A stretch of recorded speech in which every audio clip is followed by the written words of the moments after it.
selamat datang bersama saya Javier Lukito di Inspiring Talk Show Prasmul Day 2021 Chart Your Future. Prastia Mulia menciptakan ekosistem pendidikan yang terintegrasi bagi mahasiswa untuk mempersiapkan mahasiswanya di masa depan. Lewat apa? Lewat kolaborasi, mulai dari generate ideas hingga initiate real projects dengan berbagai pihak.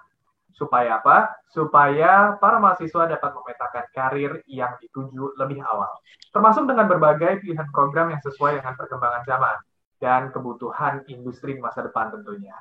Sejalan dengan hal itu, tahun ini Prastia Mulia kembali mengadakan Prasmul Day, Chart Your Future.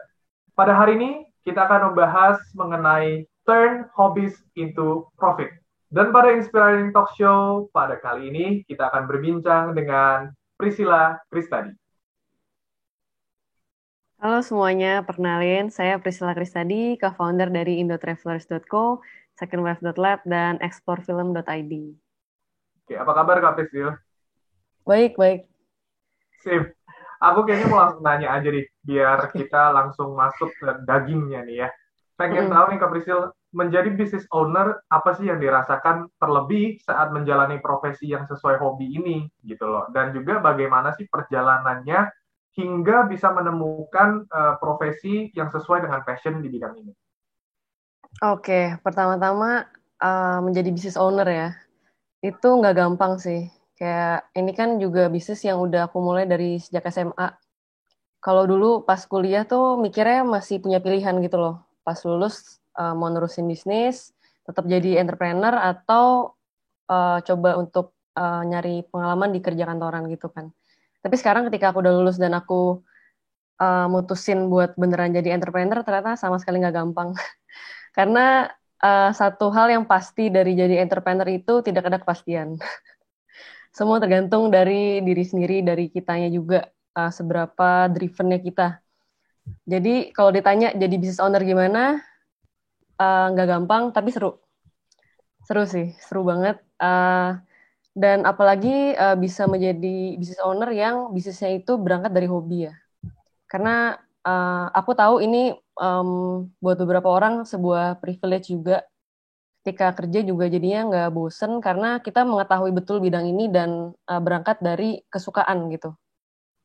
Nggak sedikit juga yang remehin, maksudnya kayak masa sih ada marketnya gitu, masa sih bisa jadi duit gitu. Kan kata-kata follow your passion tuh sebenarnya udah agak usang sih sebenarnya. Cuman puji Tuhannya aku tetap masih bisa nyari duit di bidang yang aku suka. Aku tahu itu sebuah privilege juga. Gitu sih. I see. Kalau Kak Priscil udah sempat singgung tentang duit nih, penasaran juga bagaimana sih akhirnya bisa memonetisasi nih hobi ya, atau pengalaman traveling atau fotografi yang Kak Priscil tekuni ini bisa akhirnya menghasilkan gitu. Dan kira-kira apa sih yang perlu diperhatikan dalam mengelola bisnis semacam ini? Iya, jadi untuk aku jelasin dulu kali ya bisnis aku apa aja. Kebetulan aku ada 3 bisnis. Ada Indo Travelers, ada Second Wave Lab, sama ada Explore Film. Yang Indo Travelers ini, dan tiga-tiga itu dari hobi semua. Yang Second Wave ini, yang Indo Travelers ini tuh sebuah platform di media sosial yang buat platform buat memajang keindahan alam Indonesia lah, istilahnya seperti itu. Dan ini kita dapat duitnya dari iklan-iklan, dari tour and travel yang mau iklan, lokal brand yang masih berhubungan dengan traveling mau iklan, dan activation dan sebagainya. Dan ini berangkat dari tahun berapa ya, 2015, 2014. Ya, saat masa itu Instagram tuh lagi naik-naiknya banget, itu belum ada yang namanya Insta Ads. Jadi para tour and travel, lokal brand itu masih mencari cara gimana caranya mempromosikan barangnya gitu loh, secara semi organik gitu ya, dipromosiin yang natural gitu.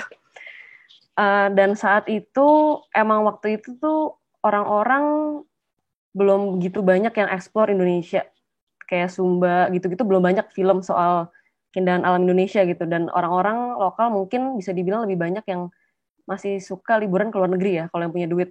Kayak Kayak misalnya Flores gitu. Kalau sekarang kan kalau kita lihat teman-teman kita itu semua udah pada ke Flores, pada ke Labuan Bajo dan segala macam. Tapi zaman itu saat itu tuh belum gitu banyak karena orang-orang juga belum tahu kalau di Indonesia itu ternyata banyak loh yang spot-spot bagus gitu, terutama di Nusa Tenggara Barat atau Nusa Tenggara Timur gitu. Kayak kayak orang paling cuma tahu tentang Bali. Dan saat itu kita memutuskan untuk buat suatu platform nih di mana orang-orang tuh bisa post foto-foto liburan mereka dan segala macem lah. Dan itu semi profesional. Jadi kita gak harus fotografer profesional yang bisa memamerkan karyanya. Karena saat itu saingan kita itu tuh benar-benar profesional yang punya gear yang gila-gila banget, yang buat motret yang memamerkan skill mereka juga gitu loh.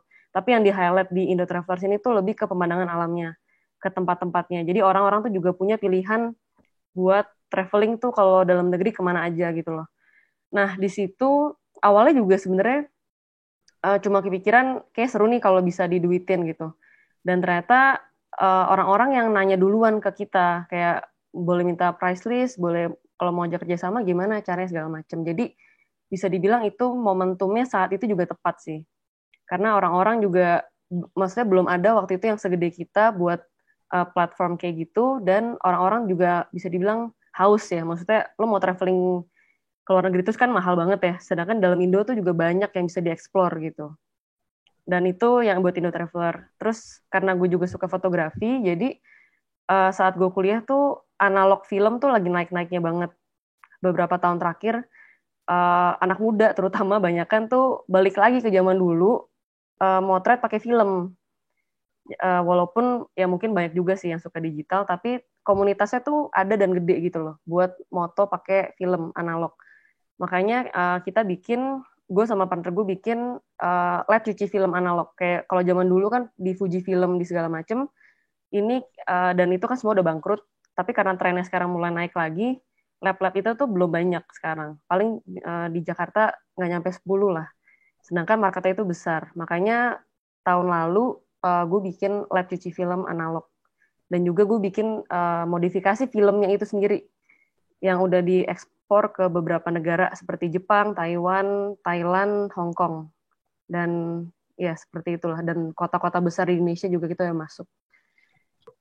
Nah, Kak Prisil, terkait Indo Travelers, banyak banget keindahan alam di Indonesia. Tapi penasaran sih, di mana destinasi daerah yang paling Kak Prisil suka? Top 3 deh. Waduh, susah nih. Karena banyak banget loh. Kalau aku bisa milih 3 ya. Yang pertama itu di Labuan Bajo, Flores. Karena itu bahkan Pak Jokowi, Bapak Presiden kita itu sudah beberapa tahun terakhir itu uh, sudah mengumumkan kalau Labuan Bajo itu bakal jadi premium destination, destinasi kelas atas lah. Karena pas saya ke sana aja, itu katanya itu tiap bulannya itu pasti ada cruise dari Australia yang mendarat di Pulau Komodo, itu sekali turun aja tuh 1.000 orang. Tapi bahkan orang-orang lokal itu mungkin baru beberapa tahun terakhir yang tahu ada tempat itu kan. Tapi bahkan bule-bule di sana, bule-bule Australia lebih lebih spesifiknya, itu banyak yang udah tahu loh. Mungkin juga itu karena udah terkenal ya di mata dunia Pulau Komodo. Dan itu di sana pemandangan alamnya beda banget. Bener-bener beda banget, lautnya dapet, bukitnya dapet, mau musim kemarau dapet savananya, mau musim hujan itu bukit-bukitnya hijau semua.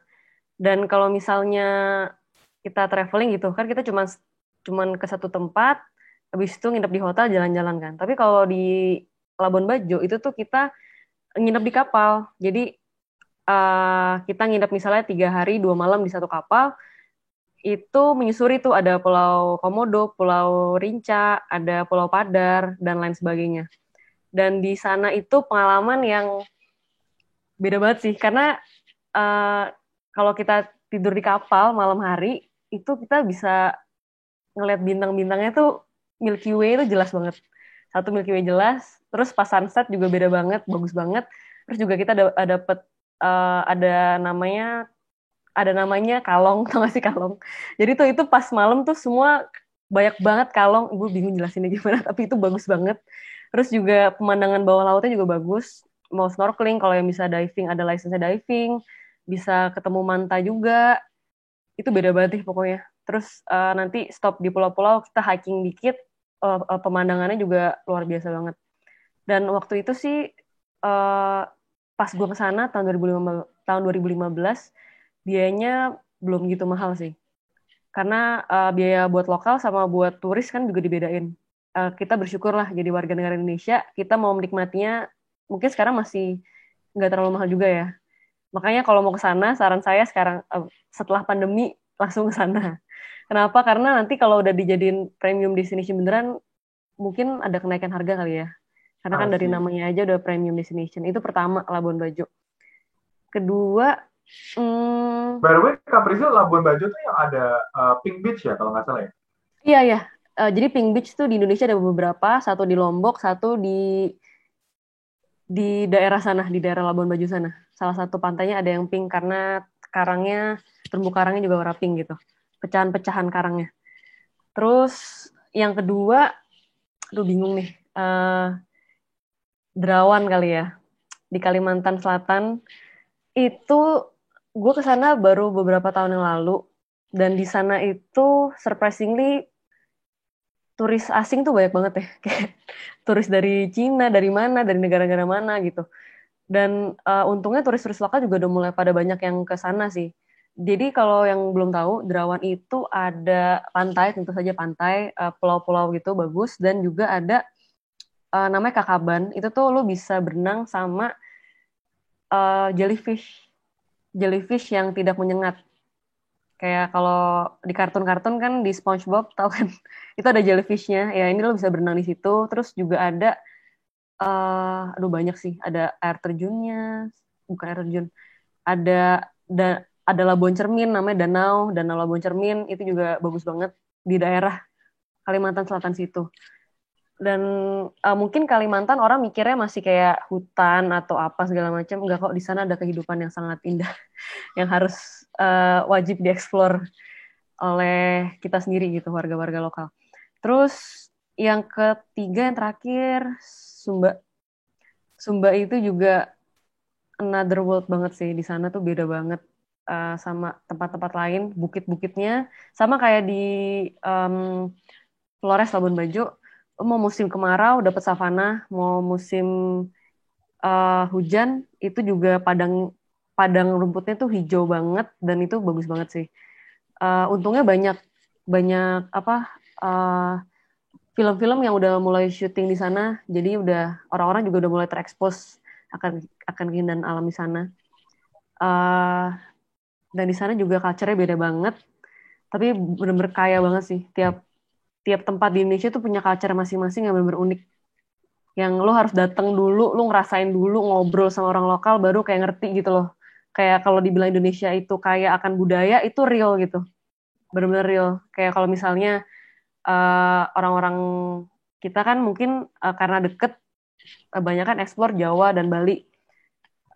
Padahal banyak tempat-tempat di Indonesia kayak misalnya di Kalimantan, di Sumatera, di NTT, NTB, Raja Ampat sana dan segala macam itu tuh banyak banget yang bisa dieksplor yang lu balik lagi ke rumah lu nggak akan sama karena lu balik lagi ke rumah lu nggak akan sama ngeliat Indonesia karena segitu kayaknya dan itu real, bukan cuman bahasa, bukan cuman kuliner tapi budaya dan lain-lain itu keindahan alamnya itu real banget kayaknya gitu.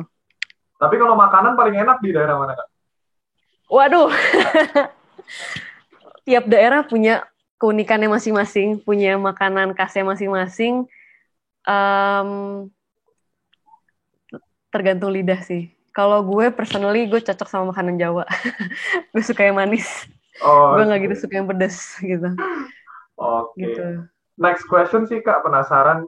Kira-kira apa sih tantangan terbesar yang pernah dihadapi oleh Kak Priscil dalam membangun bisnis yang berdasarkan pada hobi? Oke. Ini pengalaman pribadi gue ya. Um, Kesulitan terbesar yang gue alamin itu meyakinkan orang tua gue kalau di sini tuh ada duitnya. Karena kan semua orang tua pasti menginginkan yang terbaik buat anaknya kan. Dan tapi masalahnya kan apa yang mereka lihat dan apa yang kita lihat berbeda. Karena kita tumbuh di waktu dan generasi yang berbeda juga. yang paling susah sih meyakini mereka gitu loh. Kalau ini ada duitnya, sampai benar-benar ada duitnya. Ngerti ya maksud gue ya? Ya, Karena mau kita jelasin kayak apa, kalau kita nggak bisa ngebuktiin, susah gitu. Karena apalagi terutama keluarga gue tuh banyak kan keluarga profesional yang berhasil di uh, bidang profesional. Ketika gue memilih pilihan hidup gue untuk oke, gue mau jadi entrepreneur, uh, ketidakpastian itu kan pasti gitu ya. Kayak maksudnya lo jadi entrepreneur, ketidakpastian itu pasti. Tapi ketika lo memilih ketidakpastian di bidang yang lebih tidak pasti lagi, itu double. Itu double effort buat make profitnya dan juga buat meyakinkan orang tua gue. Tapi ya kuncinya lo buktiin sih kalau itu ada duitnya. Itu satu. Dan belum lagi kedua, kesulitan gue itu pas gue bikin bisnis yang second wave sama ekspor film itu dibikin saat pandemi. Tadinya tuh target awalnya kita buka offline store kita di Jakarta Selatan Maret tahun lalu. Tapi ketika itu kan Maret tahun lalu kita udah mau DP tempat segala segala macam, semua udah siap, mesin semua udah siap, tiba-tiba jeger corona kan. Akhirnya kita mundur lagi ke Juli buka online, baru ke Agustus buka offline, itu punya kesulitannya sendiri sih. Tapi sekarang ketika udah jalan hampir setahun, udah jalan setahun malah, gue lihat lagi ke belakang, ya gue bersyukur sih. Maksudnya even di tengah pandemi, masih bisa buka bisnis, masih dapat kesempatan buat bisa buka bisnis yang jalan, dan bisa ngebuktiin juga ke orang tua kalau bisnis yang berangkat dari hobi ini bisa make profit, gue sangat bersyukur sih. Gitu. kira-kira kalau dari Indonesia kan punya banyak pulau ya. Pulau besar Jawa, Sumatera, Sulawesi, Papua, Kalimantan gitu. Nah, pulau mana sih yang paling sering divisit sama Kak Priscil? Sorry apa? Pulau mana yang? Paling sering divisit sama Kak Priscil? Um, paling sering divisit. Kebetulan gue belum mengulang tempat-tempat yang gue pergi 2 kali, 2 atau 3 kali. Karena gue masih mau ekspor tempat-tempat baru terus. Tapi so far yang gue pasti bakal balik lagi terus di masa depan itu NTT sih. NTT ke timur Indonesia tuh bagus banget. Kayak mungkin agak salah juga ya. Karena gue kesana duluan, jadi ketika gue ekspor tempat-tempat di Kalimantan atau misalnya di Jawa, belum ada yang menandingi uh, kecintaan gue terhadap timur Indonesia, ngerti gak sih? Bukannya tempat lain gak bagus, tempat lain juga bagus, bagus banget malah. Kayak mereka punya keunikan masing-masing, tapi timur Indonesia tuh punya tempat tersendiri lah bagi gue, karena mereka terus mengejutkan ya. Bagus banget sih. Kapan-kapan kalau punya waktu cobain deh. Bagus Iya banget. pengen deh. Semoga ini segera kelar ya. Iya, pandemi segera kelar ya, bener sih. Betul. Oke, Kak Priscil pengen nanya deh. Menurut Kak Priscil, apa sih yang perlu diketahui oleh kita anak-anak muda yang saat ini masih belum menemukan passion kita? Oke. Sebenarnya yang harus dilakuin ekspor terus sih. Mumpung lo masih muda, lo belum punya tanggung jawab. Kayak misalnya lo belum punya keharusan buat membiayai rumah misalnya, atau membiayai anak atau segala macam, lo masih punya banyak waktu gitu. Jadi yang harus dilakukan ekspor, uh, dan jangan jangan takut dikatain orang sih. Maksud gue gini, karena orang tuh dari luar itu pasti akan mempunyai persepsi masing-masing terhadap cari duit gitu loh. Karena apa yang kita alamin sama orang lain alami itu pasti beda. Mungkin mereka nganggep fotografi nggak ada duitnya. Karena mungkin sepanjang hidup mereka nggak pernah terekspos dengan dunia itu gitu. Tapi kalau emang lo kan yang suka di bidang itu dan lo yang tahu di bidang itu, harusnya lo juga bisa nemuin peluang di situ sih. Asal lo jeli, lo bisa nemuin peluang di situ yang bisa diduitin. Tapi gue ngomong gini bukan berarti harus membabi buta follow your passion ya. Karena gue tahu itu juga agak tidak sepenuhnya benar, tidak sepenuhnya salah. Tapi kita juga harus ngelihat situasi dan kondisi gitu. Karena semua butuh waktu kan. Kalau misalnya lo butuh uang dalam waktu cepat karena ada sesuatu yang mendesak atau segala macam, ya mungkin lo harus menunda itu dulu. Yang penting lo bisa cari duit dulu misalnya kan. Tapi kan kalau misalnya lo punya waktu, lo bisa explore di bidang yang lo suka dan lo bisa ngelihat peluang, ya pasti gue yakin ada duitnya aja sih. Karena Indonesia tuh pasar yang besar. Lo jual apa aja, asal tekniknya bener bisa laku loh. Indonesia tuh pasar yang besar. Oke. Aku rasa untuk menutup ini, aku kasih kesempatan untuk Kak Prisil untuk mengajak anak-anak muda untuk travel domestically lebih sering ya. Silakan Kak Prisil. Iya, setelah pandemi ini berakhir, pasti keinginan orang-orang buat berpariwisata akan lebih tinggi ya. Karena orang-orang juga kangen dan orang-orang butuh melepas penat gitu. Jangan ragu-ragu buat traveling dalam negeri karena mereka sudah setahun lebih kesusahan mencari mata pencaharian mereka gitu. Tapi terlebih lagi buat anak-anak SMA misalnya yang mau kuliah, bingung kuliah di mana gitu. Bolehlah kuliah di Prasmul.